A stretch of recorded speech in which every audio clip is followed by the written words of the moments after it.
What's up, y'all? Welcome back to the Confused Creative Podcast, where we talk all things culture, consciousness, and creativity. I am your host, Tiny. We in the stew today. We are in the stew today.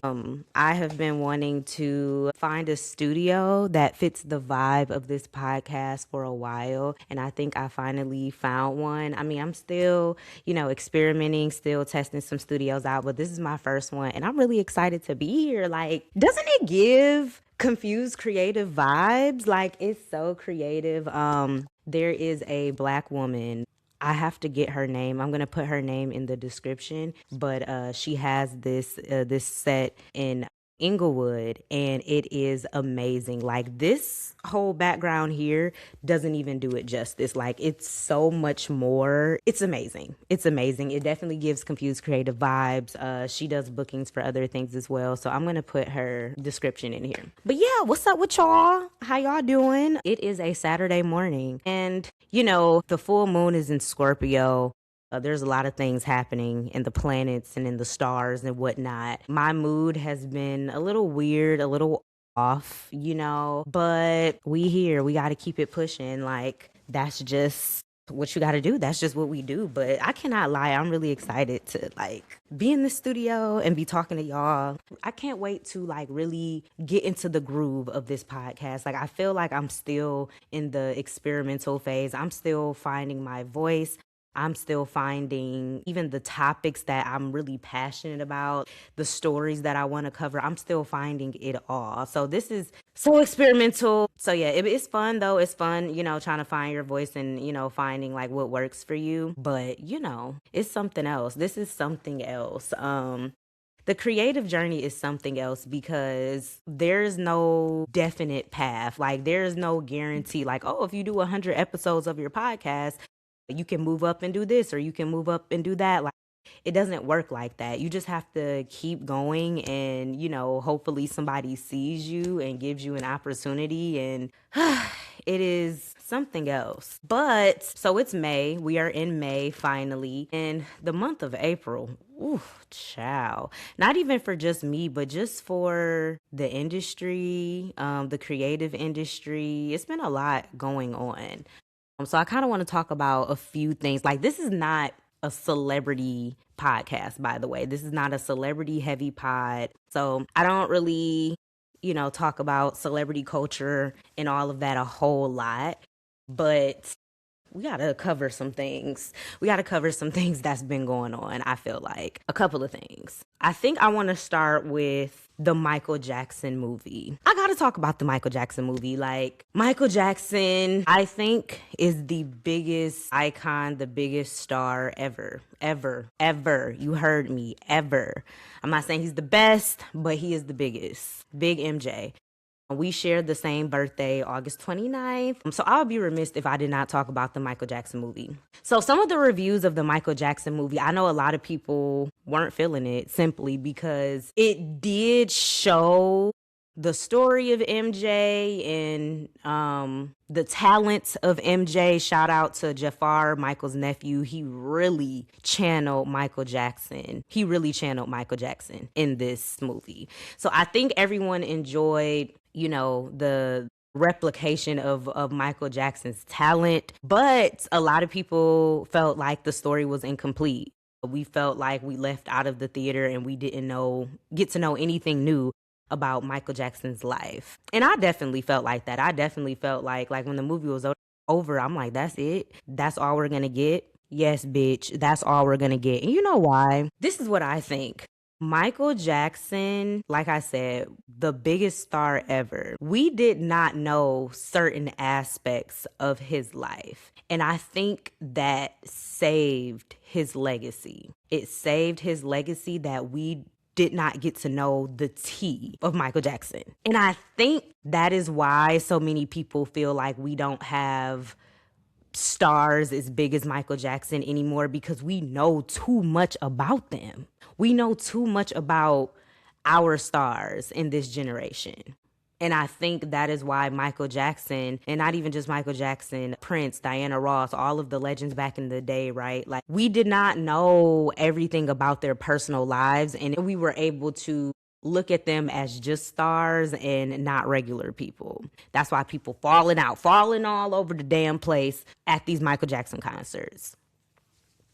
One thing that was left out of the Michael Jackson movie that I wasn't super happy about was his story with Diana Ross. Diana Ross was a huge part of Michael Jackson's life. She got him to do The Wiz. We didn't get to see any clips from The Wiz because if we saw The Wiz, we would have saw Diana Ross. And there are speculations that Michael and Diana had like an intimate relationship. But again, speculation. There's a lot of speculation from Michael Jackson. Like, we speculate a lot of things, but we don't know. We don't know anything about him for sure. Nothing that we know about Michael is facts when it comes to his personal life. And again, I think that saved his legacy.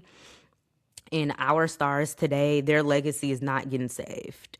Also, just side note, obviously a lot of people compare Michael Jackson or compare Chris Brown to Michael Jackson, like saying like, oh, Chris Brown is like our star. Chris Brown is a great artist, obviously. Anything that Chris Brown touches musically is good. Like, you just can't deny it. Like, Chris Brown doesn't know how to make a bad song. He doesn't know how to make a bad verse. It's just this magic that he has, right? And I think maybe that's where the comparison is coming in with him and MJ. But after watching this movie, I'm going to be real with y'all. I never understood the Michael Jackson and Chris Brown comparisons, ever. I never understood it. Not because I don't think Chris Brown is great, but because I just didn't get it. I just didn't feel like they were in the same lane. And I'm not saying it as if Chris Brown is not great in his own right, but I just never got the comparison for real. And after watching this movie, I double down on that. I don't get the comparison. But I do understand why people put Chris Brown, on this. Do I understand? People love Chris Brown. And I will say it is a fact that Chris Brown, he can't make a bad song. Like, I haven't heard a bad song, a bad verse, or anything from Chris Brown. But I would not compare him to Michael Jackson. And I think that comparison needs to stop. And I don't even think Chris wants that comparison. Like, he talks about that all the time. Like, don't compare me. Don't compare my artistry. Don't compare my music. Chris and these people, because I remember when Breezy Bowl was out and, Cowboy Carter tour was out at the same time, they were comparing Beyonce and Chris Brown, like, who's the better performer, X, Y, and Z. And y'all really was playing with me during that time too, comparing Breezy Bowl to Cowboy Carter. I'm not saying that Breezy Bowl wasn't or was better than Cowboy Carter. I'm saying just stop the fucking comparison. Stop the fucking comparison, because y'all are comparing people that are not in, it's just not in the same lane. When I think of performers, when I think of a production, like, I do think of Beyonce. I don't think of Chris Brown. But also I miss the Breezy Bowl. So maybe I understand maybe I'm missing some context here, but that's just my opinion. Like, shout out to Chris Brown. He's still doing his thing. But one thing I want to touch on with Chris Brown, similar to what I was saying about Michael Jackson, like, we had speculations of what was going on in Michael Jackson's life, but never any hardcore facts. Because we know too much about Chris Brown, his legacy has been tarnished. Abuse, when it comes to women, is a sensitive topic. It will never not be. And even if Chris Brown has grown from his mistakes, there are unfortunately still going to be some women that could never forgive him. And I feel like they have a right to. I want to talk about this too. Usher and Chris Brown are going on tour. This is going to be a crazy ass tour. Crazy. Okay? This tour is going to be crazy. Now, there's a lot of debates online, like, how could y'all go this hard for an abuser? Why do y'all want to go see an abuser in concert? And then the other half of the internet is like, fuck what y'all talking about. I'm going to go see these two legends because Chris Brown and Usher, they are legends. Like, they are legends. They are really good at what they do. So some people are like, fuck it, I'm going for the music. Like, I don't care about none of that other shit. All that shit that happened with Chris Brown happened a while ago. I mean, that really doesn't mean anything because there have been some, some recent things as well. But some people just don't give a fuck about that, and some people do. And I feel like both people are right. Both parties are right. If you are a Chris Brown fan and you want to go see that man in concert, I feel like you should go see that man in concert. Period. And if you are not a Chris Brown fan, if you are standing for something, if you are standing up for women and you are standing in solidarity with women, and you are choosing not to support this man because of what you believe in, you have the right to do that. I feel like both parties are correct. Both parties are correct. If you want to forgive Chris Brown and you want to still fuck with his music, period. If you don't want to fuck with his music, period. And I feel like neither side should be crucified for it. And that's another thing I don't really like when people like say like, y'all need to let go. Y'all need to let that shit go with Chris Brown, da da da da. They don't have to let it go. They don't have to be nasty about it. They can just mind their business and, not support. And I think I even saw maybe Chris Brown say something to that extent. It's just like, if you don't want to support me, don't. But you ain't gotta, what's Sister Grandma say? You ain't gotta talk about me. You ain't gotta treat me mean. And I agree with that. Like, we do not have to support Chris Brown, but we also don't have to create a hate train for this man, because regardless, this man is going to have fans. God uses Chris Brown. God uses Chris Brown to channel music, to channel energy, to channel dancing. Like, Chris Brown is a channel, So you can't stop what the creator has for someone. And obviously, the creator is still using Chris Brown for talents. And I fuck with that. But again, if you don't support it, don't support it. Stand on your shit. Don't buy them tickets. But also, if you do go, have fun. If all of our lives were on blast, if all of our personal lives were on blast, I don't think anybody will have supporters. None of us are perfect, but there is something to be said about holding people, especially men, in our industry accountable. The Chris Brown subject has always been tough for me because when I was little, I used to be a huge Chris Brown fan. Like, that was my man, just like how he was everyone else's, right? But also, seeing the women that Chris Brown dates and impregnates lets me know that I am not his type. I am not the woman that he sings about in his songs. So but I do listen to his music a little bit differently because of that. I still enjoy his music, but in the back of my mind, knowing that this song is not he is not singing about a woman like me. And like I said, you can see it in his dating life. He's said it out of his own mouth. Like, he's said, like, in his lyrics, like, I like a certain type of woman. I need all my bitches to have good hair. Period. Have good hair, period. And you can even see it with the women that Chris brings on stage. Like, when he brings the women on stage at the Breezy Bowl, it's not women that looks like me. So, and that's fine. Like, everybody has their type. Chris ain't my damn type neither, if you being honest. But, like, I can't help but to feel like, I enjoy his music, but the music is not for me. It's not for a woman like me. But you know what? Like, what's that song? You and his hand, and I will. That was my shit. It still is my shit, and I will still play that front to back to front to this day. So that's why I say I can't even really say I'm on either side, because I know Chris Brown doesn't make music for women like me. I know that I'm not his type. Like, so part of me is like, I'm a little on the fence about Chris, but at the same time, I can still vibe to the music. I can still vibe to it. Like, but am I a diehard, fan stan like I was? No. And that's okay, but I don't go online bashing this grown-ass man for the decisions that he has made because of the trauma that he has. But if you are calling Chris out and you are checking him about it, I feel like you have a right to. Okay. That's all I say about that. But going back to what I was saying, Chris Brown is an example of what it looks like to have your life out there too much. Because before the whole Rihanna shebang with Chris Brown had, fucking Mountain Dew commercials, like big brand deals.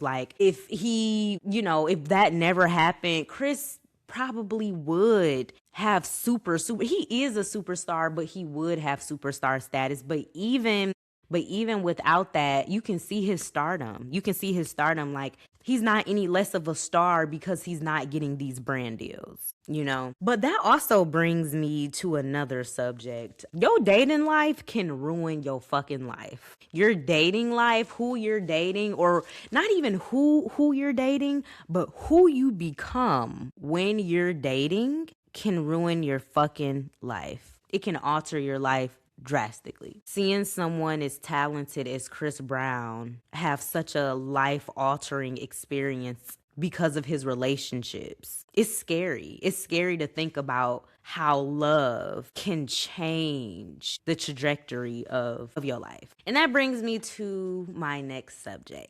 Megan Thee Stallion. Megan Thee Stallion announced that Klay Thompson cheated on her. Black women everywhere were devastated. Like, men cheat, women cheat. Cheating happens in all demographics and all groups. So this is not a black woman exclusive thing, but it is different when it happens to black women. It is. It is. We've seen Megan go through a lot. She does not have her parents. She does not have her family. And it looks like Klay Thompson's family became her family. And, you know, Megan posted what she posted, like, hey, he cheated. I was dealing with his mood swings as well. He don't want to be monogamous after I've been around your family, after we've been doing X, Y, and Z, whatever. I'm pretty sure a lot of black women can relate to that. Unfortunately, like, us really showing up for the men that we love, and then when shit gets too intense, they end up telling us, like, I don't want this anymore. And it's a hurtful thing, but that's not really what I'm concerned about with Megan. Because Megan's going to be good. Megan can get any man she wants. But it's not about that, like, you know. And I even heard Charlemagne talk about this on The Breakfast Club. And he was saying on The Breakfast Club, like, this is not that serious, basically. It's not like Megan had kids by the man. It's not like they were married for 20 years. Like, she's young. She can move on. You know what? Just because a woman doesn't have kids by a man, or a woman has not been married, or they weren't married for so many years, that doesn't mean that the hurt differs. So when Charlemagne said that, I was really taken aback a little bit, because the hurt that comes with a heartbreak, just because you don't have anything attached to this man, it still hurts. And I can relate to that. Like, I've, had heartbreaks, and I didn't have any kids with the man. We didn't have any bills or anything tied to each other. We weren't together for like 8 or 9 years, none of that, but it still hurts. It still hurts. And it's just so weird that, people try to lessen the hurt or demean the hurt because she don't have no kids by the man. But this is what I really want to talk about. Going back to what we were saying, relationships, that shit can really take you the fuck out of here. And when I say that, like, I'm being for real. Being in love with someone and then that shit just not working out, I really feel like that's one of the hardest things to go through as a person. As a person, I feel like breakups are really, really fucking hard. And we're not being considerate enough of how hard a fucking breakup really is. So y'all know Megan was on Broadway. She was on Broadway, and being on Broadway is fucking hard.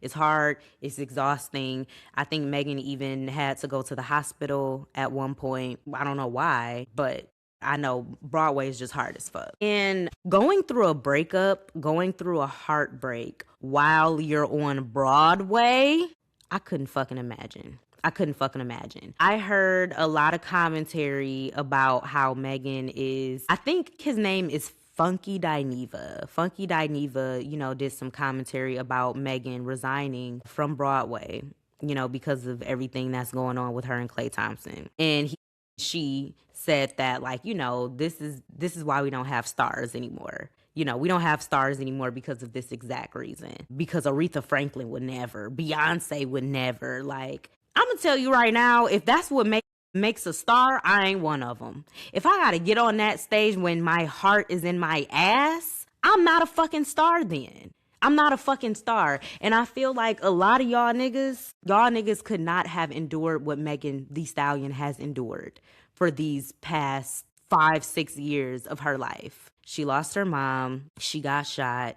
She got bullied for being shot. She gets bullied for no fucking reason. Harassed. Men hate her. Men hate her, but they really don't hate her. They hate what she represents. But being the representation of something that men hate, then you think you found the love of your life, and then you find out this nigga cheating. And then now she not a star because she can't, you know what I'm saying, continue her Broadway performance, which she has to perform, 7-8 days a week? Probably twice a day. She's not a star because she cannot execute Heartbroken. The woman is heartbroken. I don't know if people ever, like, being heartbroken is not for the fucking weak. It's grief. Grief is not for the fucking weak. So to continue to get up and to do what you do while you're grieving, I probably would have quit too. I feel like sometimes with heartbreak, it affects your body physically. It physically affects you. And like I said, Megan did go to the hospital. I don't know if that's why she went to the hospital, but she did go to the hospital. So I don't know. I just kind of feel like I'm not doing shit. Like, yes, going through breakups and going through life still goes on after a breakup. So yeah, the bad can't stop, but bitch, I gotta breathe.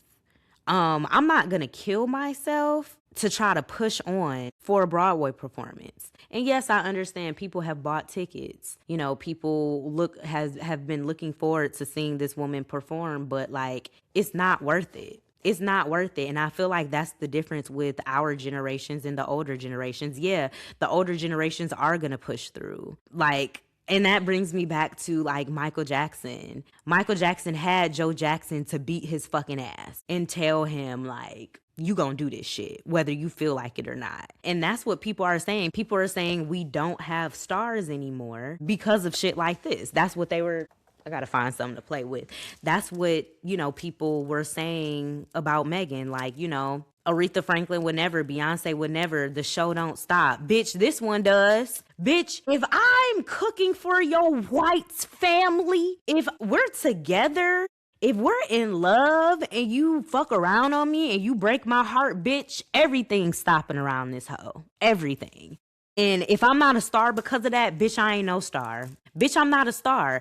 And I feel like the critique of Megan Thee Stallion is so strong. It's not enough critique of what really happened. Again, this is the same situation as the Tory Lanez situation. Tory shot Meg and Meg is under scrutiny. Clay cheated on Meg, now Meg is under scrutiny. Like, there's so much critique of how Megan handles what has happened to her and not enough conversation about what actually fucking happened. You almost took this woman out the fucking game because you played with her heart. This is not a relationship podcast whatsoever, but this is a lifestyle podcast for the creative soul. And we have to have a conversation about what do you do when you're grieving and you still have to show up to your creative job. You still have to record that podcast. You still have to show up for dance rehearsal. What do you do when a nigga just trampled on your fucking heart, tap danced on your fucking heart, ripped your shit out your chest damn near, and you still gotta show up? What do y'all do?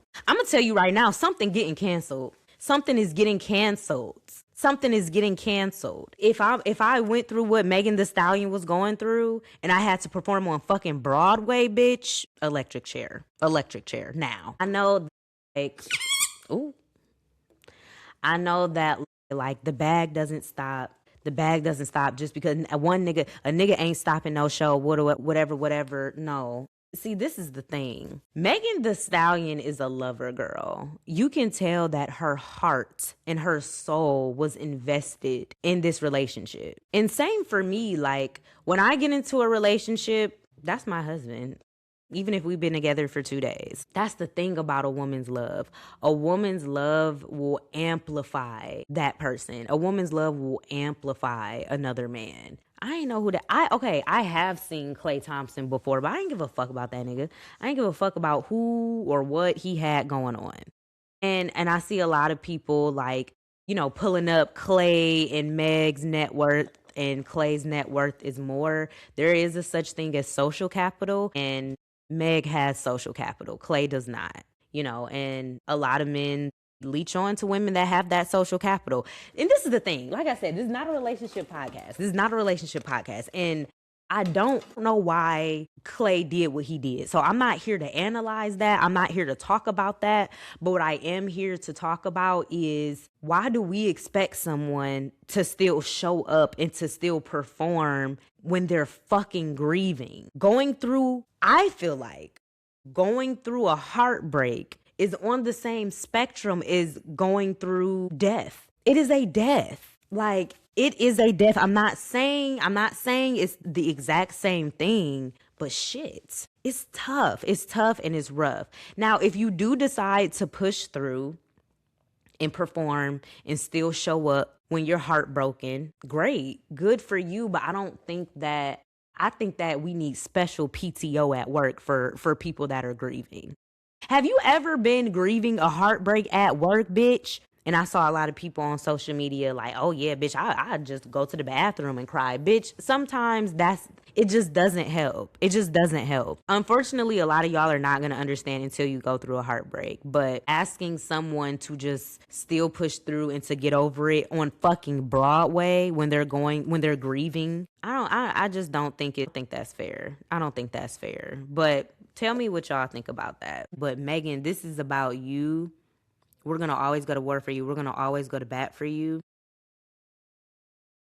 You take the time you need, and you really in my prayers, because the grief is one thing, but the amount of grief that Megan Thee Stallion has gone through. Lost her mom, lost her grandma, lost her best friend. Her best friend betrayed her, I'm pretty sure she felt like. And it could have been some feelings of betrayal on both sides, right? That's neither here nor there. Lost her best friend, got injured by someone she once cared about. Breakup after breakup, we've seen Partisan, we've seen Clay, like we've seen her be in these serious relationships. So Megan Thee Stallion is going through grief after grief after grief after grief. She is strong. That's a strong woman. That's a strong woman. I just don't want her to have to keep being strong. I don't. But tell me what y'all think. How do y'all push through? How do y'all still find the courage to be creative when you're going through that much grief? Let me know. I kind of want to do like a song. I want to end like on a light note. Okay. All right. So I want to talk about two things. I want to talk about Big Lato. Fuck Big Lato, and I want to talk about Kehlani. So I want to start off with Lato. So Lato, her album is coming out. When is Lato's album coming out? I think her album is coming out May 29th or something like that. Yep, May 29th. So Lato's album, Big Mama, is coming out May 29th. And she released, she released a couple of songs, but the one I want to talk about is GOMF, Get Out My Face. Get Out My Face. Such a good fucking song. Get off my jock, bitch. You know how I rock, bitch. Body and the face T. Ain't nothing else to clock, bitch. Lato, is you pregnant?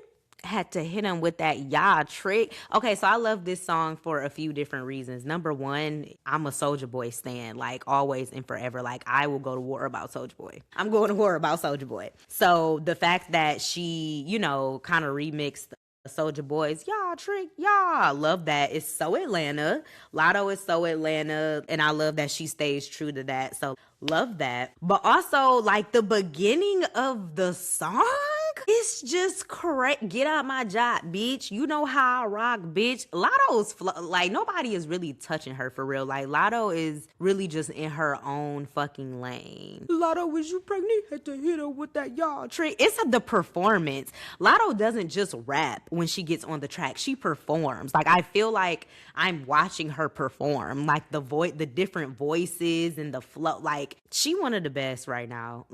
She's one of the best, and she's always been. And you know what? Y'all slept on the last couple of albums that she released. Y'all slept on Georgia Peach. I think that's what it was called. Y'all slept on Georgia Peach, which was a no skip. Slept on Georgia Peach. Slept on 777, which had so many bangers on it. 777 had Bust Down, I think with Kodak Black. It had Like a Thug. It had Sunshine with Lil Wayne. Got like both of these albums before Big Mama that's about to release were chef's fucking kiss, and y'all slept on it. Why are people sleeping on Lotto? I think people just in the past did not want to give Lotto her credit. Like, I don't know if it was because she used to call herself Mulatto and people just wasn't really feeling that. I don't know if it's because she got into it with Nicki Minaj and people are bandwagoning. I really don't know what it is, but y'all niggas are finally starting to wake up. And one thing that I love about Lotto is so authentic. She really does this shit. Like, we've seen her do this. This not no industry plant shit. We've seen her put in the work since she was a kid. Shout out to the rap gang. So I'm really excited about this new album. And this new chapter of Lotto's life. Shout out to Lotto. Did I love Glorilla on the song? No, because I felt like I wanted to hear more of Lotto's, like, and I don't know why. I'm just kind of over, like, I just want Glow to, like, do something else. I want her to change something, and I don't really know what it is. I'm not a huge music person, so I really can't even tell you. But I just want Glow to, like, do something. It's like the same. I don't know. I don't know. I'm not really, Glow is not my fave right now. I know I could be biased because, you know, some things that went on with her and Meg, but, like, no, genuinely, I'm just tired of that fucking flow. Anyways, that is my song. Should I save my other song? Yeah, I'm gonna save it, but that's gonna be my song. Okay. Oh, I also said Kehlani. So Kehlani dropped her album. It's really fucking good. My favorite song. I'm not gonna lie. I've been having a hard time listening to it lately though because of just the heaviness of like heartbreak and, you know, everything that's going on right now in the atmosphere. Like the full moon is in Scorpio. You know how sometimes, like, I love R&B music. I love heartbreak music. I love all of that. But sometimes, right now in this phase of life, I'm having a hard time listening to that shit. I'm having a hard time. So, but y'all should go listen to Kehlani's album. Her song with Brandy is my favorite right now. So shout out to Lotto. Shout out to Kehlani. The girls are eating it up as usual. All right, y'all. This has been the Confused Creative Podcast. Make sure you like, comment, subscribe. Drop in the comments. Let me know what y'all want me to talk about. Let me know what y'all want me to kiki about. And, you know, I hope that y'all continue to rock with me. I hope that, you know, we can build a community here. And y'all start talking to me in the comments, and I know it's gonna happen. So yeah, thank y'all for tuning in. Love y'all. Bye.